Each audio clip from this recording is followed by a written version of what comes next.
One of the rare members of Congress who's thought a lot about the effect of big tech monopolies on our society and our freedoms is Missouri Senator Josh Hawley, who joins us tonight. We're happy to have him. Senator, thanks so much for coming on.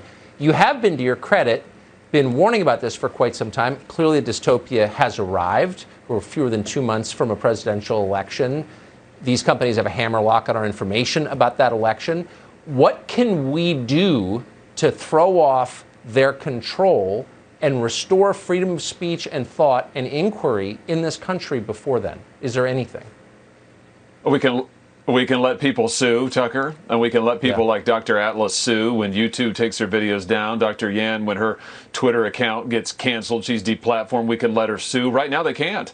They can't sue. Nobody can. If you get discriminated against on the basis of speech by these platforms, you have no recourse because of the law that Congress has written. This is the heart of the sweetheart deal that big tech gets from big government, and it is time to end it. That's how we can get their attention, and that's how we can give power to individuals and users and Americans and take power away from big tech. Amen. And of course, the trial bar, an unlikely ally, would join that. Then I have to ask, I've asked this before, who's standing in the way of such an obvious and much needed solution?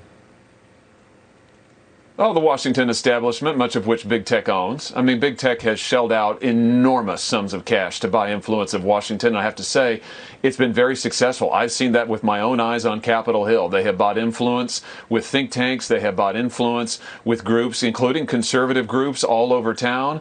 They've tried to influence members of Congress, staff. It is unbelievable, the juggernaut that they have, big tech has. But you know what? The American people are tired, I think, of big tech having all the power and them having none, the American people having none, and they're demanding change, Tucker, and that's ultimately what's going to get politicians' attention. There's nothing that politicians respond to like voters, and that's why as voters say we've had enough of this, we're tired of being told what to think, what we can say, what we can read, we're tired of big tech, the capital of woke, telling us how to live our lives. We want to make those decisions for ourselves.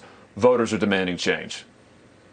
This election, this November, could be a legitimate historic disaster, thanks in part to these tech companies. Truly, that's when it could get very frightening, and I hope a solution arises before then. Senator Hawley, thanks so much for the work you've done on this. Thank you.